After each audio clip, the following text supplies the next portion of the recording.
Alhamdulillah sudah ada teman-teman PDIP yang menerima kemenangan Gibran dan Prabowo Subianto.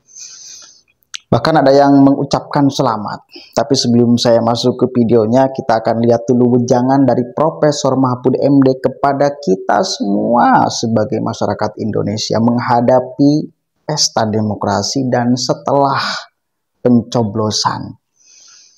Ini penting sekali ya. Wajib kita simak sama-sama dan kita sebarkan agar kita bisa mengantisipasi ketika ada orang yang teriak curang, curang, curang. Apakah itu sesuatu yang luar biasa atau sesuatu yang biasa setelah pemilu ini berlangsung? Penting ini ya, coba kita dengarkan sama-sama. Pokoknya tidak ada benarnya KPU itu di mata yang kalah. Dan orang yang takut kalah itu selalu menyerang, bukan malah memberi masukan yang bagus. Nanti yang akan Anda hadapi sesudah pemilu, sesudah pemungutan suara itu, tidak akan sampai 2 hari, besoknya sudah akan muncul isu curang. Semua pemilu itu dituduh curang oleh yang kalah. Saya menjadi hakim ketika menghadapi kasus-kasus seperti itu. Pokoknya yang kalah langsung bilang curang, kita ke pengadilan. Sesudah diperiksa oleh pengadilan, kontestannya itu tidak curang. Yang curang itu di bawah. Dan curang di bawah itu adalah silang, sama-sama curang. Yang satu curang di Kudus, yang satu curang di Papua. Sama aja, yang satu sudah dihukum, yang satu masih diproses polisi. Semuanya curang. Apakah kalau ada yang curang begitu pemilu batal? Tidak. Pemilu atau hasilnya bisa dinyatakan batal manakala kecurangan itu signifikan. Kalau Anda kalah 5 juta suara tetapi bisa membuktikan hanya 1.500 suara, maka ya Anda tetap kalah. Itu pedomannya. Karena kalau berpikir, wah ini hak konstitusional, satu pun suara curang harus dibatalkan, tidak akan pernah ada pemilu selesai. Oleh sebab itu hukum lalu mengatur, curang itu pasti ada, tetapi harus signifikan. Nah itulah yang akan dihadapi oleh KPU. Hadapi aja ini, pasti Anda besok akan dituduh curang.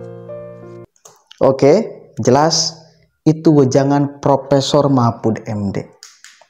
Sebarkan ya, penting nggak kira-kira? Penting sekali, supaya kita nggak kaget bila ada orang yang teriak curang, curang, curang. Oh, bila ada orang yang teriak curang berarti dia sedang kalah, tidak mau menerima kekalahannya, akhirnya teriak-teriak curang. Tapi itu sesuatu yang biasa, bukan sesuatu yang luar biasa. Itu sesuatu yang biasa, saudara. Di setiap pemilu, kata Profesor Mahfud MD, selalu yang kalah teriak curang. Di setiap pemilu, catat ya. Kecurangan selalu ada, cuma semuanya curang. Itu loh. Semuanya curang. Coba kita dengarkan sama-sama nih ya. Keterangan dari Gibran Raka Buming Raka yang sudah mulai ngantor di Solo. Dan beliau mengatakan sudah mulai ada teman-teman PDIP yang mengucapkan selamat atas kemenangannya. Ya, coba kita cek nih. Gibran, wakil presiden kita, anak muda. Saya lakukan nanti ini setelah pengumuman terpilih seperti apa Mas Andi? Mas Gibran. Ya sekarang fokus ke pekerjaan sebagai wali kota itu ya. Tapi sudah ketemu sama Pak Jokowi dan komunikasi soal ini Mas mungkin? Ya nanti aja.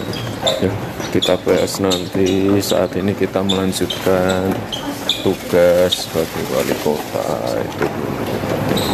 Kalau dengan partai-partai koalisi mungkin sudah ada nanti komunikasi juga. Saat ini kita fokus dengan pekerjaan sebagai wali kota. Mas, tanggapan menang di Solo Mas gimana Mas? Unggul sementara hasil hitung cepat kan dengan menang di Solo Mas, gimana Mas tanggapannya? Ya itu kan baru quick count, kita tunggu hasil real count aja ya. Di Bawaslu sudah real count Mas menang 50,8%. Ya ditunggu aja Di luar dugaan atau sudah prediksi dengan Mas? Yang penting pelaksanaan pemilihan di Solo bisa berjalan dengan aman dan lancar. Itu yang paling prioritas. Berarti pada kasih nunggu Maret nanti nih pengumuman dari KPU. Ya ditunggu aja. Ya. Kemarin Pak Jokowi sempat bilang kalau sudah ngasih selamat ke Prabowo Gibran. Siapa? Pak Jokowi sempat ngasih selamat ke Prabowo Gibran secara langsung. Itu gimana Mas? Ya nggak gimana-gimana. Hal yang biasa. Itu kapan? Teman-teman dari PDI Perjuangan juga sudah banyak yang memberikan selamat juga. Siapa aja Mas kalau dari PDI? Siapa aja yang dari PDI? Oh, nggak usah disebutkan siapa. Kemarin Pak Jokowi sempat bilang kalau 4 orang ketemu sama Pak Jokowi, Pak Prabowo, Mas Gibran, itu satu lagi siapa Mas? 4 orang.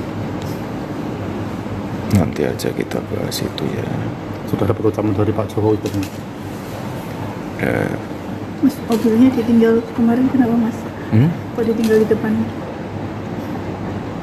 Parkir di depan. Oh, takut Pak Muri aja ya. Kemarin kan saya di Jakarta. Mas, yuk pertanyaan terakhir yuk. Ada rencana buat ketemu Pak Rudi nggak? Ada rencana untuk ketemu Pak Rudi Pak? Ya nanti ketemu. Sampai menunggu hasil KPU mungkin prioritas apa yang mungkin ditekankan di Solo untuk pembangunannya Mas? Ya melanjutkan. Kemarin kan kita sudah ke Pasar Jungke, Balai Kambang. Ini kita mau persiapan Solo Safari fase 3. Tadi kan saya muter ke alun-alun ya. Alun-alun dan tempat-tempat yang lain. Tadi pagi ya ngecek. Oke. Itu Gibran. Kalau saya melihat karakter Gibran itu memang tidak terlalu suka berbicara. Kalau mau dipersentase nih, persentase dari 10 atau dari 100%, bicaranya 20%, kerjanya 80%. Kalau Anies beda, bicaranya 40%, kerjanya 60% atau kebalik gitu loh. Bicaranya 60%, kerjanya 40%. Tapi kalau lihat Gibran itu memang ya bicara itu saperluna. Setelah itu langsung gerak, ini kerja. Itu karakter Gibran. Dan kita akan lihat wakil presiden muda kita kerjanya untuk membangun Indonesia seperti apa. Yang penting itu ujangan dari Profesor Mahfud MD. Mudah-mudahan Prof juga tidak teriak-teriak ya, karena sekarang faktanya beliau akan menghadapi kekalahan. Tapi kita lihat ketika sebelum mencoblos kan saya tayangkan tuh ucapan Profesor Mahfud MD. Sebelum mencoblos ya, beliau mengatakan, saya akan menerima segala apapun pilihan rakyat, putusan rakyat, akan menerima hasil pemilu. Itu wejangan beliau. Jadi pemilu ini bukan mencari musuh, tapi mencari pemimpin. Nah, gitu kata beliau. Dan kita lihat sekarang Ganjar itu udah teriak-teriak dari kemarin. Kalian percaya suara saya segitu? Nah, Profesor Mahfud MD belum.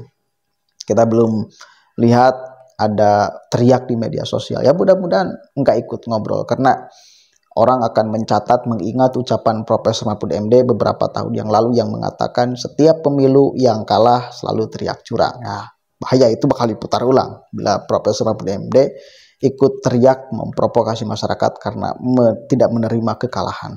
Itu. Tapi saya yakin Profesor Mahfud MD tidak akan ikut-ikutan tidak menerima kekalahan. Ya, udahlah, terima aja. Oke. Assalamualaikum warahmatullahi wabarakatuh.